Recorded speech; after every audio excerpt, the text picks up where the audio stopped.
bonjour, bienvenue à tous dans l'atelier organisé par Eurodécision. Le thème de cet atelier est la présentation de l'outil que nous avons créé pour Ecomobilier, c'est-à-dire une solution de modélisation et d'optimisation du schéma logistique. Donc, j'ai le plaisir d'accueillir donc Antoine Caillé d'Ecomobilier, Mohamed Longou d'Eurodécision et moi-même Ronan Bars.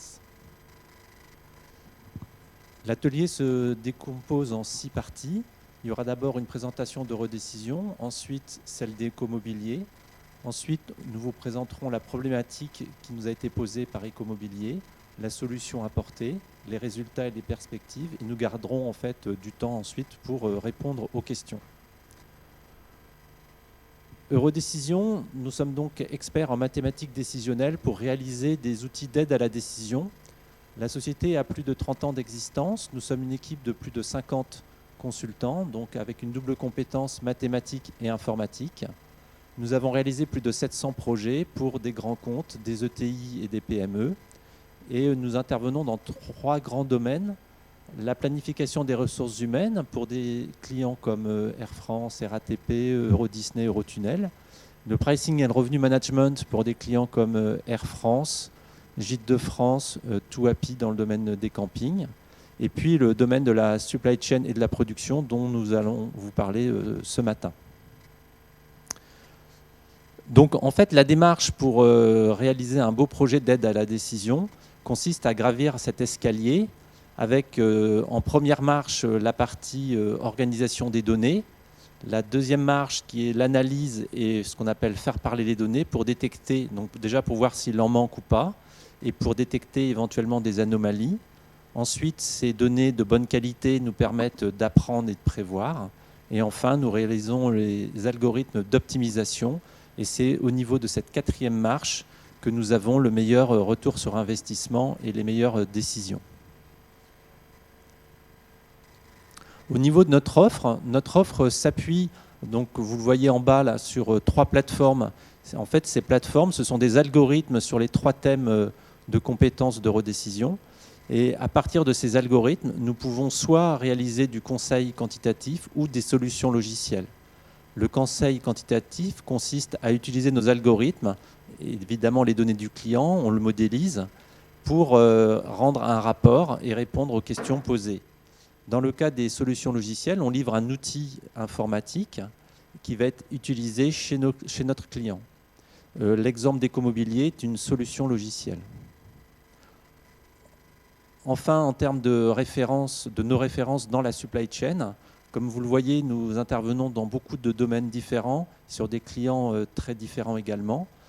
Donc on peut voir typiquement dans la distribution des clients comme Intermarché, Gémeaux ou Darty. Dans l'énergie, des sociétés comme Total, EDF ou Engie. Dans l'industrie, Airbus, Sanofi, Renault par exemple. Dans l'agroalimentaire, Refresco, Bridor, Danone. Et dans les transports et services, des sociétés comme La Poste, Colis Privé ou Gefco. Je vais maintenant passer la parole à Antoine qui va présenter sa société. Merci Ronan. Alors, Ecomobilier, on est l'éco-organisme dédié au mobilier. On est issu du Grenelle de l'environnement qui a eu lieu en 2010. On a été fondé par 12 fabricants et 12 distributeurs qui sont les grands noms du meuble en France.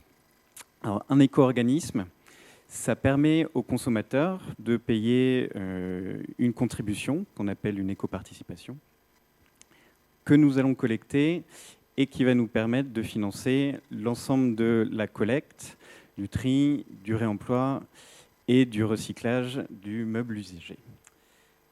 Tous les fabricants, tous les distributeurs, tous les vendeurs de meubles neufs en France adhèrent à Ecomobilier, appliquent l'éco-participation qui est donc payée par le consommateur et nous la reversent. Grâce à ça, en 2019, on a collecté près de 200 millions d'euros qui nous permettent de mettre en place donc, partout en France avec nos partenaires de collecte, les collectivités locales, les associations et les distributeurs qui sont volontaires. La collecte du mobilier usagé en vue de lui offrir une deuxième vie, en vue de son recyclage ou sa valorisation énergétique. Nos missions, ça commence donc par informer, sensibiliser l'ensemble des Français. Ça commence par cette éco-participation qui est différente selon l'impact environnemental et la capacité à être recyclé d'un produit. Et ça va jusqu'à la fin de vie du meuble en déchetterie dans lesquelles on collecte le mobilier, on accompagne les citoyens dans le geste de tri. La deuxième mission, qui est celle dont il sera surtout question aujourd'hui, c'est celle d'organiser la collecte du mobilier usagé. Donc par l'intermédiaire de nos points de collecte chez nos partenaires des collectivités locales, donc dans les déchetteries, des distributeurs volontaires qui bénéficient de solutions de collecte pour leur mobilier usagé, et des associations de l'économie sociale et solidaire qui vont être voilà, les Emmaüs, les ressourceries, mais aussi d'autres associations indépendantes. Et ce mobilier usagé collecté, nous avons un objectif dans notre agrément qui est délivré par le ministère de la Transition écologique. Nous avons un objectif dans cet agrément de 50% de recyclage, 90% de valorisation au global sur tout ce mobilier collecté.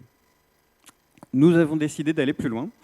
Et sur la durée de cet agrément jusqu'en 2023, nous allons viser le zéro déchet. Opérationnellement, ça veut dire aucun meuble, aucun élément d'ameublement collecté par Ecomobilier qui finisse mis en décharge. Et ce qu'on cherche à éviter le plus possible d'un point de vue environnemental. Une mission très importante pour nous, c'est également d'encourager le don, la deuxième main, la réutilisation, le réemploi, tout ce qui va permettre de détourner le mobilier en fin de vie de la déchetterie, du statut de déchet. Pour ça, on se repose énormément avec des partenariats avec les acteurs de l'économie sociale et solidaire, donc que sont Emmaüs, les ressourceries. Voilà, vous savez que le meilleur déchet est celui qu'on n'a pas créé. Et la deuxième vie est la meilleure solution pour un mobilier usagé. Donc on accompagne ces associations à la fois, donc, comme je le disais, par la collecte de mobilier usagé sur leur plateforme, mais également par un soutien financier sur le réemploi, la réutilisation, et par de partenariats sur des appels à projets ou d'autres projets avec eux. Enfin, une dernière mission d'Ecomobilier, ça va être de soutenir la recherche, à nouveau dès le début de la vie du meuble dans l'éco-conception, donc en accompagnant les fabricants pour les aider à faire du mobilier avec des matières plus recyclables, avec plus de réparabilité, avec moins de perturbateurs de recyclage. Et de l'autre côté de la chaîne, sur la fin de vie du meuble, en soutenant également la recherche sur les nouveaux débouchés, sur des nouveaux traitements, des nouvelles méthodes de recyclage, par des appels à projets, par exemple sur les mousses de matelas ou sur le bois, et des projets qui peuvent être aussi bien à un stade encore très recherche et développement, ou beaucoup plus proche d'une industrialisation. Alors, comment cette collecte et ce traitement de mobilier s'organisent chez nous ? On a là un exemple de schéma opérationnel d'organisation.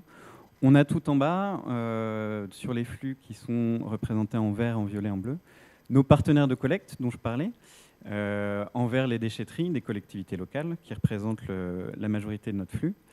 En violet, nos autres partenaires de collecte, qui peuvent être les associations, les distributeurs volontaires. On a également de la collecte plus ponctuelle chez des professionnels, des hôtels, des administrations qui souhaitent se défaire de leur mobilier usagé.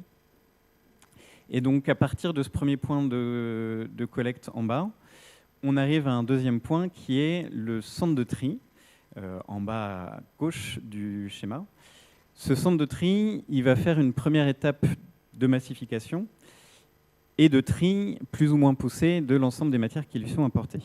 Alors, dans le schéma qui est représenté là, le tri est fait en 2 flux. On voit un flux de matelas qui va arriver en haut à gauche dans un centre de préparation de matelas, le reste des meubles en mélange qui va au centre de préparation qui est au centre en mélange. On a le choix, on a le pilotage de trier plus ou moins les matières qui sont collectées, que ce soit le bois, le plastique, le métal, ou de regrouper plus, comme c'est le cas sur le schéma là. Donc la deuxième étape de ce schéma logistique, c'est le centre de préparation qui est au milieu, qui va préparer les matières qui lui sont apportées de façon à les transformer en produits, en matières primaires secondaires. Ces matières primaires secondaires, elles sont revendues ensuite au centre de traitement. Les exemples qui sont donnés sur le schéma ici, on va avoir une usine de plasturgie pour créer des tuyaux à partir de granules de plastique recyclés, des usines de panneaux à particules qui récupèrent le bois broyé pour recréer des nouveaux panneaux de particules, et ainsi de suite, des panneaux de mousse, des usines de recyclage de fer, mais également la valorisation énergétique et la valorisation thermique par des incinérateurs, par des chaudières. Alors, quels produits sont concernés ? Les produits concernés à la fois par l'éco-participation, à la fois par le collecte, sont repérés selon leurs fonctions. Les 4 fonctions principales du meuble, c'est celle de poser pour les bureaux, les tables, celle de s'asseoir pour tout ce qui va être chaises, fauteuils et canapés, celle de ranger pour les bibliothèques, pour les caissons de cuisine par exemple, et celle de dormir avec les matelas et les sommiers. Ce qu'on voit dans la diversité des produits, alors que je ne vais pas passer en revue, c'est les matières qu'on est amené à gérer, qui sont principalement le bois, dans les caissons, dans les tables. Les matelas, qui sont un flux très spécifique qu'on traite à part avec les mousses de polyuréthane. On a un flux important chez nous aussi qui est constitué par les canapés, pour lequel le démantèlement est économiquement pas viable. Par contre, le broyage et l'incinération permettent de substituer le canapé broyé, le combustible qui est créé, à d'autres combustibles que vont être le charbon, par exemple, en cimenterie. Un dernier flux qui est celui du plastique qu'on va retrouver essentiellement dans le jardin et les caisses de rangement en plastique. Alors 2019, pour Ecomobilier, en quelques chiffres, c'est 874 000 tonnes collectées, principalement en déchetterie, comme on l'avait dit. C'est un chiffre qui augmente d'année en année au fur et à mesure qu'on dépose des bennes Ecomobilier chez nos partenaires de collecte.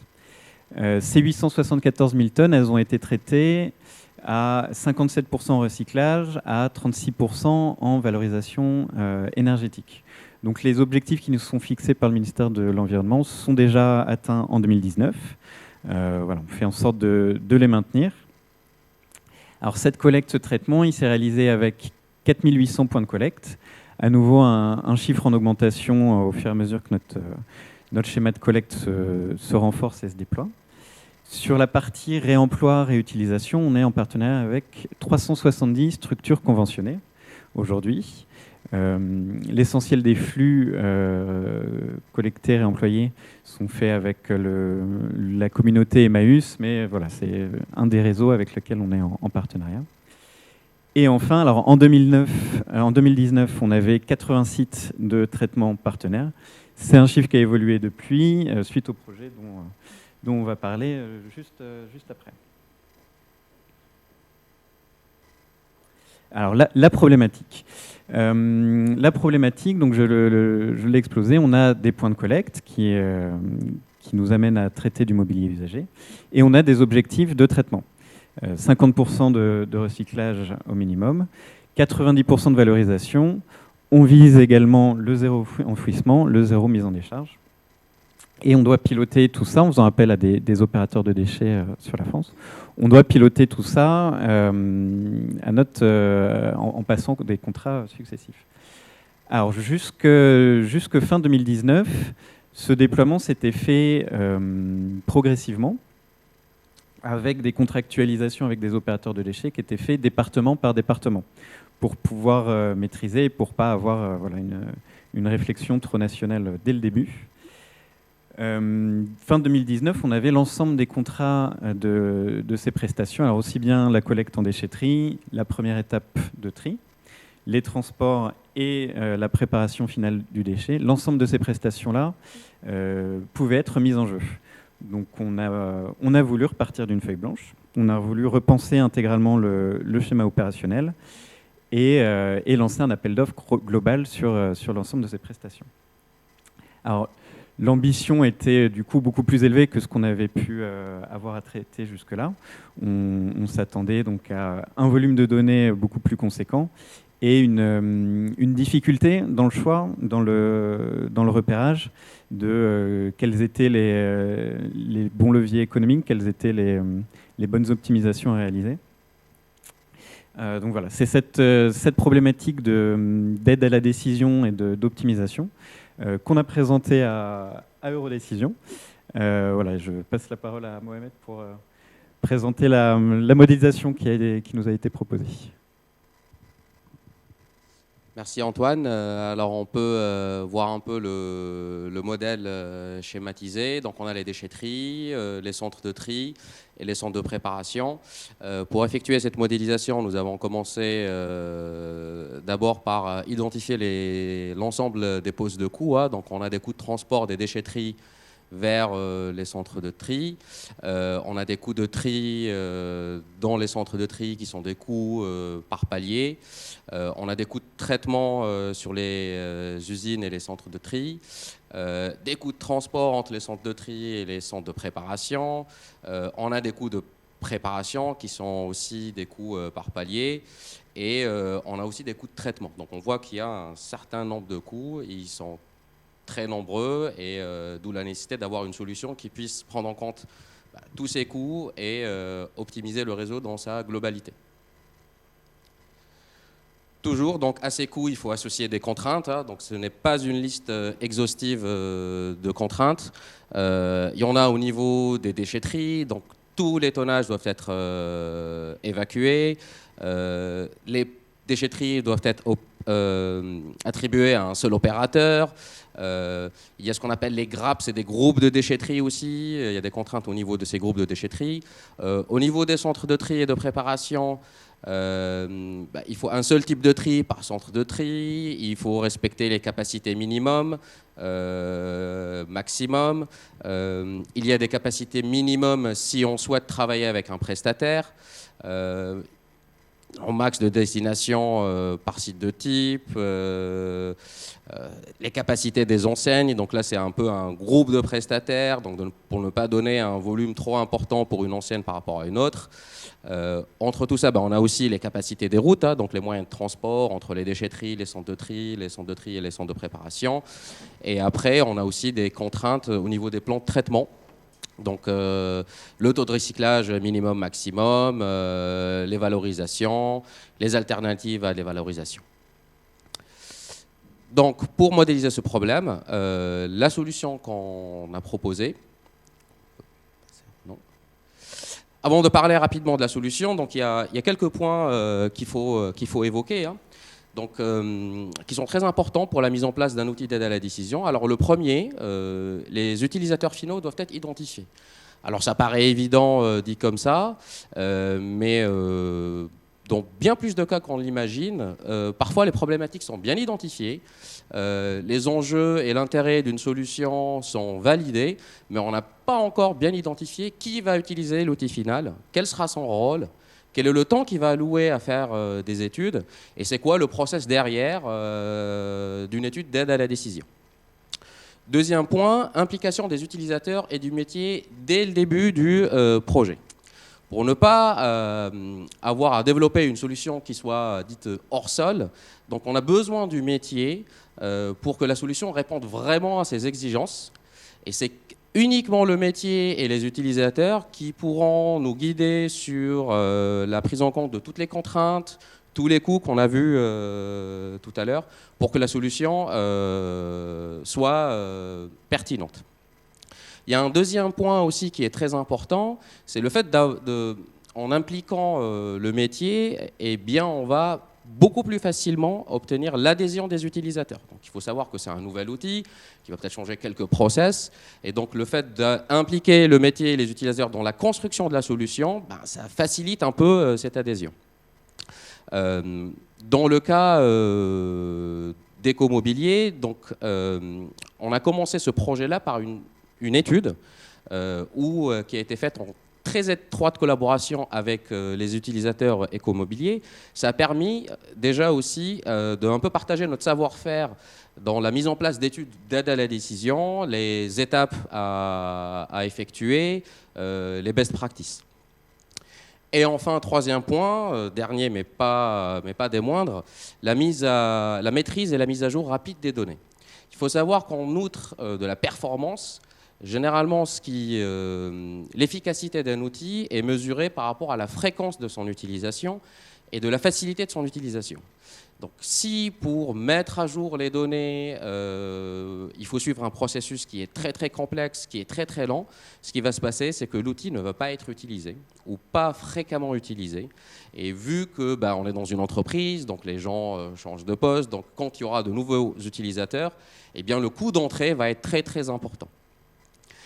Alors, pour le cas d'Ecomobilier, pour un peu remédier à ça, nous n'avons pas fait une démarche classique où nous imposons à Ecomobilier un template de données à remplir, mais nous avons plutôt fait le déroulé inverse. C'est-à-dire que nous avons discuté avec Ecomobilier et on a essayé de mapper toutes leurs données et essayer d'utiliser les données telles qu'eux les maîtrisent, et nous sommes adaptés pour les utiliser dans notre modèle d'optimisation.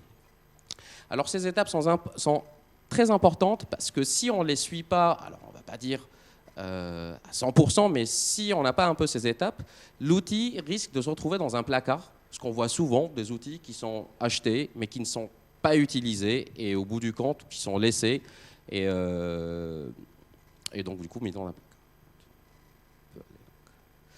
Alors, ce schéma présente un peu les modules d'eurodécision. Alors, comment on va le parcourir? Donc, la toute première ligne, c'est les horizons de prise de décision.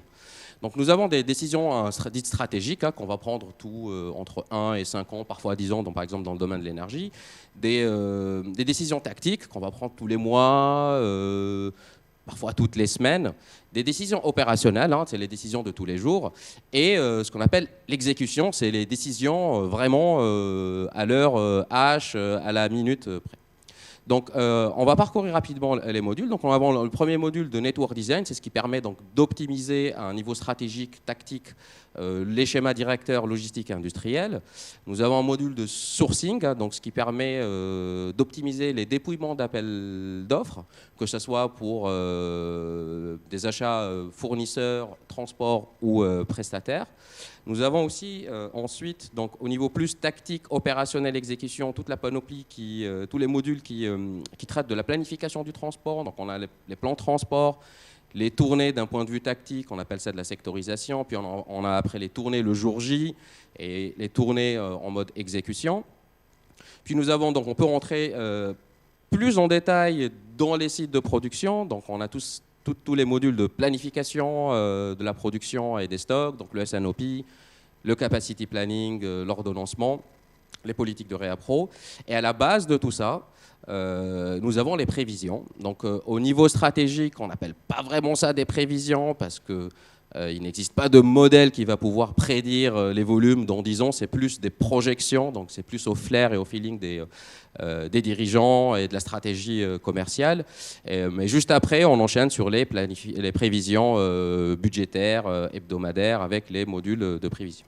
Donc c'est les prévisions qui sont un peu un input à tous ces autres qui peut être un input à tous ces autres modules pour effectuer des optimisations.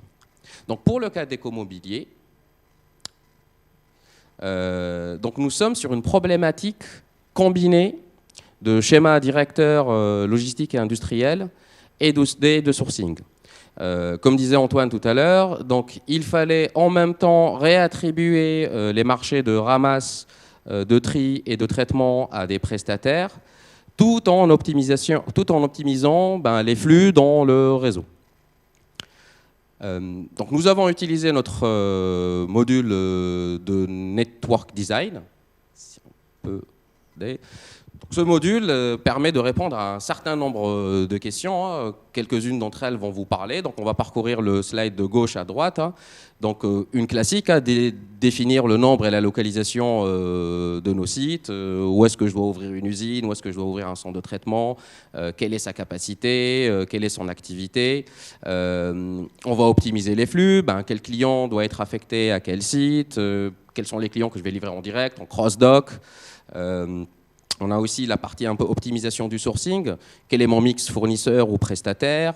Comment aider à optimiser le dépouillement des appels d'offres? On peut aussi rajouter des critères techniques pour l'aide au dépouillement. On peut aussi entrer un peu plus en détail pour dimensionner les productions. Donc, une nouvelle usine, où est-ce que je vais localiser les lignes? Qu'est-ce que je vais produire sur chacune des lignes? Est-ce que je dois produire des produits dans 2 sites différents ou un seul site? Les fameux what if, donc ça, il y en a des... Ça va mettre du temps si on veut citer tous les types de scénarios what if qu'on a, mais les plus classiques, ma demande augmente de 20% ou peut-être diminue de 20% vu les circonstances. Quel est l'impact sur mes capacités? Donc ce type de questions. Et de plus en plus, on a aussi l'étude des enjeux d'une mutualisation de réseau. Donc je fusionne avec un autre acteur. Est-ce que j'ai des sites en trop? Est-ce que j'ai des sites en moins? Comment réoptimiser mes flux? Dans le cadre d'écomobilier, la partie un peu qu'on appellera mutualisation, c'est le fait de partir d'une gestion par département ou par région à une gestion vraiment nationale de l'appel d'offres. Et pour ce qu'il en est de la solution, donc c'est un petit schéma rapide sur la solution. Donc nous avons bien sûr les données d'entrée. Donc là, le fait de faire l'étude avec Ecomobilier, donc les utilisateurs étaient très à l'aise avec les données d'entrée. Ils savaient où étaient ces données. Mais même avec ça, il y a le tout premier module là qui permet de corriger automatiquement les données et générer des rapports d'erreur. Alors, il y a des infos qu'on peut corriger automatiquement. Bon, c'est des classiques, une virgule à la place d'un point. Donc ça, l'outil peut corriger. Mais il y a d'autres erreurs qui nécessitent l'intervention de l'utilisateur. Et là, donc, on sort des rapports d'erreur en disant, voilà, tel prestataire n'a pas mis de capacité maximale pour son centre de tri. Et du coup, l'utilisateur va contacter le prestataire ou va lui-même mettre à jour et corriger un peu les données. Donc, une fois qu'on a une base propre, là, on peut passer à l'optimisation. Donc, on a un certain nombre de résultats qu'on a visualisés sous forme de cartes, d'indicateurs. Alors, il faut faire très attention aux KPI, c'est très bien, mais trop de KPI tue l'aide à la décision. Donc, il est très important de mettre les KPI qu'il faut. Et là, la petite phase un peu d'étude nous a aidé parce qu'on a construit ces KPI au fur et à mesure et on a mis exactement les KPI qui permettaient l'aide à la décision et du coup la prise de décision pour Ecomobilier. Donc, une fois qu'on a ces résultats, on pourra analyser en profondeur un scénario, on pourra comparer entre plusieurs scénarios, prendre des décisions et archiver ou stocker les scénarios qui nous semblent intéressants pour d'autres utilisations. Oui, sur les résultats et les perspectives. Alors sur les résultats, comme le disait Mohamed, ça n'a pas été un livrable sur étagère ou juste une étude, ça a été vraiment un projet sur plus de 6 mois, avec des étapes, avec de l'accompagnement continu. Et dans notre projet d'appel d'offres, le principal résultat, c'est un soutien dans l'ensemble de la démarche, l'ensemble des discussions commerciales, principalement pour ce qui était de la priorisation. On était une petite équipe côté Ecomobilier, avec un projet d'ampleur assez large et national. Et les résultats qu'ont pu nous fournir l'outil au fur et à mesure ont permis d'identifier assez vite quels étaient les vrais leviers de négociation, quelles étaient les pistes qui valaient le coup ou non d'être explorées, et quelles étaient les consultations qui n'avaient pas donné des résultats satisfaisants et qui ne méritaient pas d'être poursuivies plus loin que ça.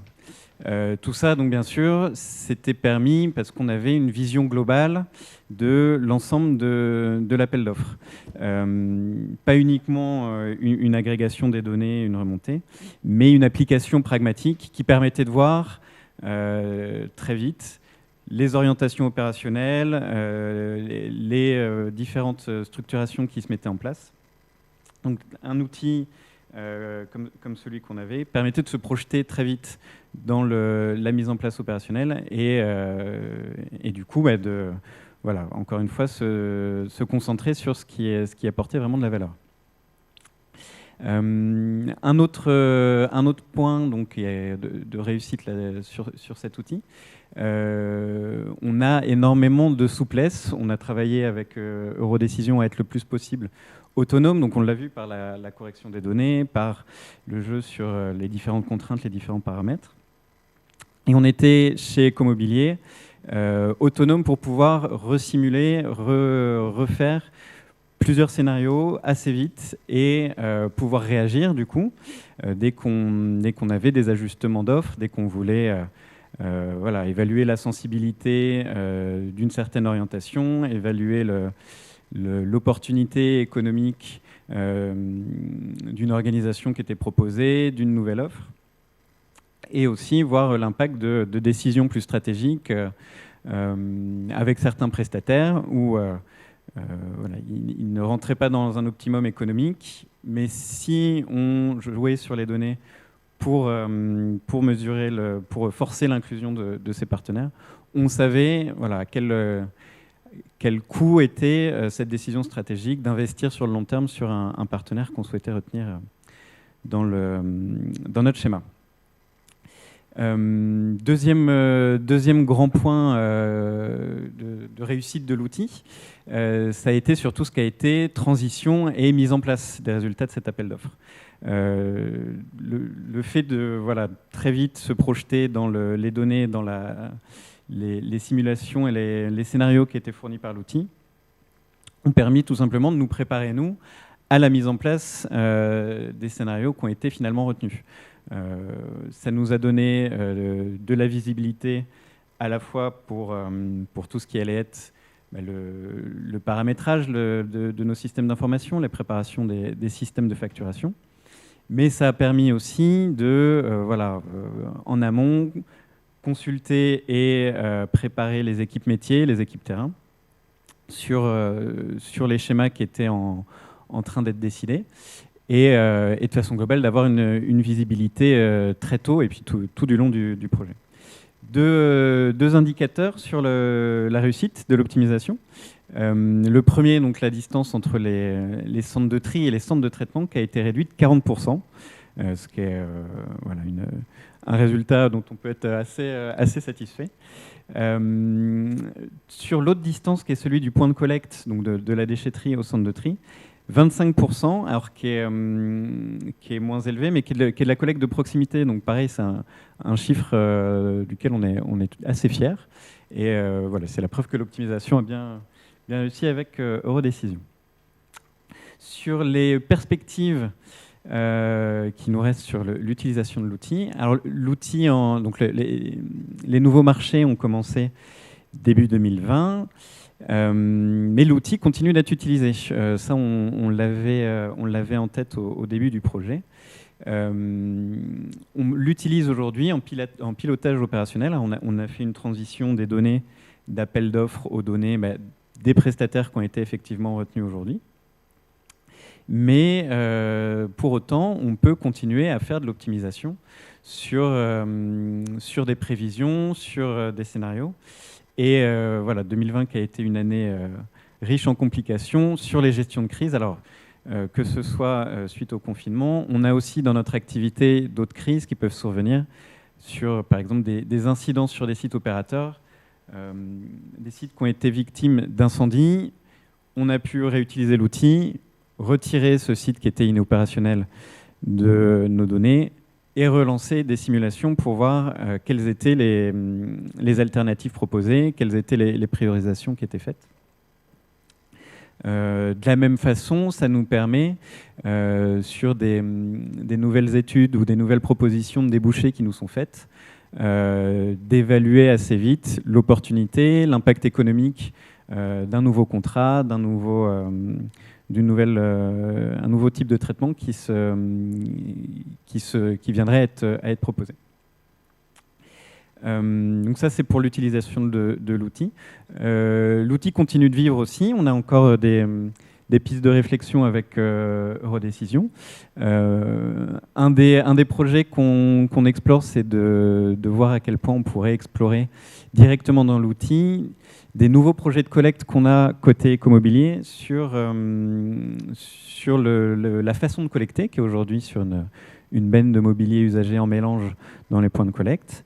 On voudrait voir à quel point économiquement il peut être intéressant d'avoir deux contenants.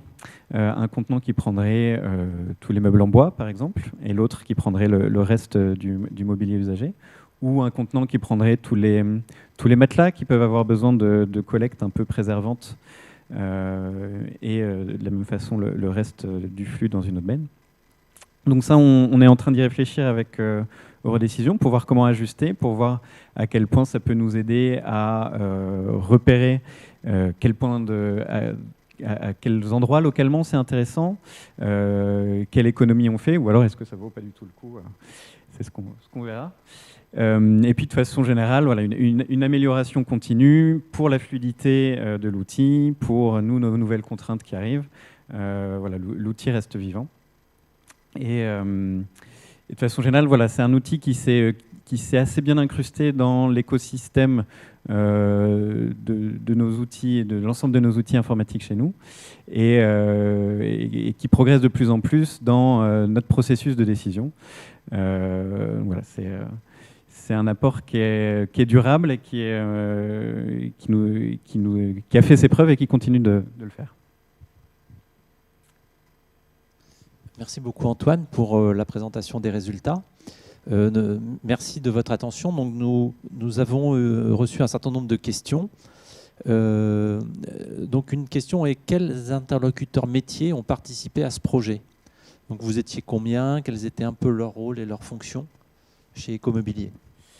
Alors chez Ecomobilier, on était toute la partie appel d'offres, donc toute la partie achat. Sur ce qui était conception, sur ce qui était voilà, le lancement du projet. Dès qu'il y a eu des premiers résultats, dès qu'il y a eu des premières orientations, progressivement, l'ensemble des équipes métiers ont été, on va dire, mis dans le bain des résultats qui étaient fournis. Mais sur la conception au début, c'était voilà, l'équipe métier et puis les utilisateurs finaux en fait, de l'outil. D'accord. Quel est aujourd'hui votre degré d'autonomie dans l'utilisation de l'outil? Alors on est complètement autonome, c'est ça qui a été très agréable et qui a fait une des réussites du projet.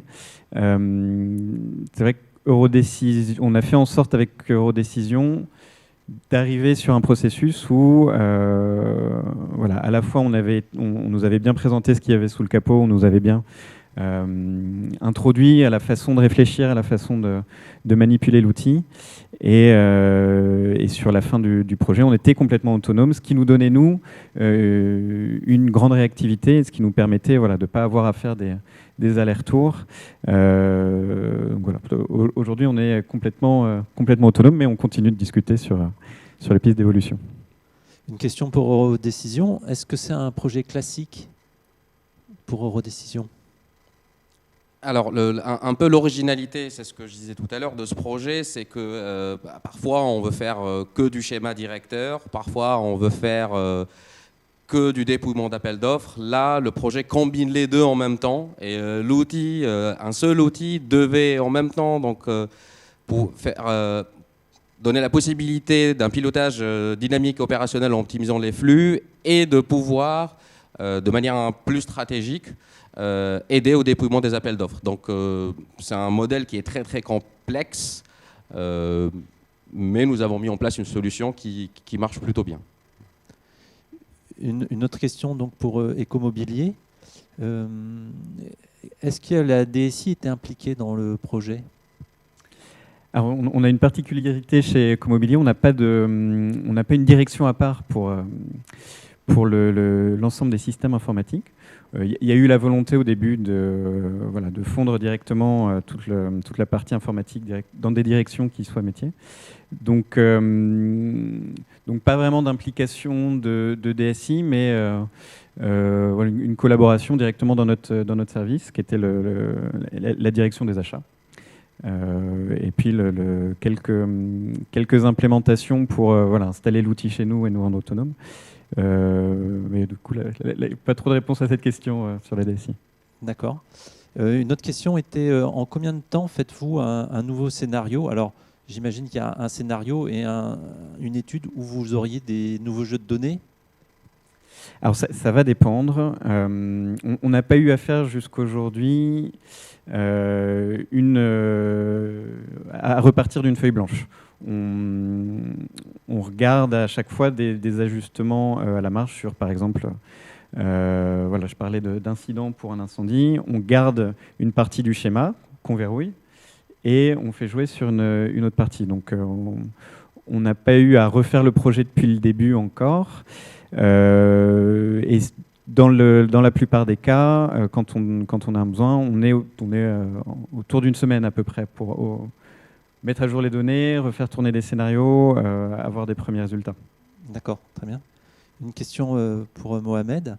Avez-vous d'autres projets dans le même secteur ? Alors, pour citer un projet un peu récent, on est en train d'aider une entreprise, une alliance d'énergéticiens pour l'optimisation de la collecte des déchets organiques et plastiques. Et donc sur le design de l'organisation et sur la manière dont il faut les collecter, les affecter aux sites de recyclage et aux usines de recyclage. Il y a une question qui est sur la durée du projet. Alors, on s'est rencontrés fin 2018, il me semble, au tout début. Ça a duré... Alors, c'est dur de mettre une durée de projet parce qu'on a eu, comme je disais, plein de résultats intermédiaires. Les premiers résultats sont arrivés au printemps, en avril ou mai. Et puis, on a eu une version définitive en juillet ou août. Donc, autour de 6 mois, mais c'était pas un logiciel sur étagère, ça a été un peu continu avec une phase plus intense au début, des phases plus d'ajustement à la fin, mais voilà. Ouais. D'accord. Encore une question pour Ecomobilier. Pourquoi avez-vous choisi Eurodécision ? Alors c'est sur l'ensemble des solutions qu'on a pu voir, c'est sur le point de l'autonomie dont on a parlé. C'est vrai que déjà on a compris que la problématique était bien comprise, était maîtrisée. Et c'est chez Eurodécision qu'on a senti qu'il y avait le plus de potentiel pour nous laisser autonomes, pour nous laisser comprendre et utiliser un outil et pas être dans une relation un peu trop prenante avec un prestataire qui aurait nécessité des allers-retours qui auraient été plus lourds. Ce qu'on a trouvé chez Eurodécision, c'est cette liberté de l'outil qui nous a convaincus. D'accord, merci beaucoup. Nous allons arriver à la fin de notre atelier. Donc, nous n'avons pas pu répondre à toutes les questions. Donc, comme nous avons l'origine des personnes qui ont posé les questions, on leur enverra un mail et on répondra directement à ces questions via un mail. Et il ne me reste plus qu'à remercier Antoine d'avoir accepté notre invitation de participer à cet atelier. Et merci à tous de votre attention.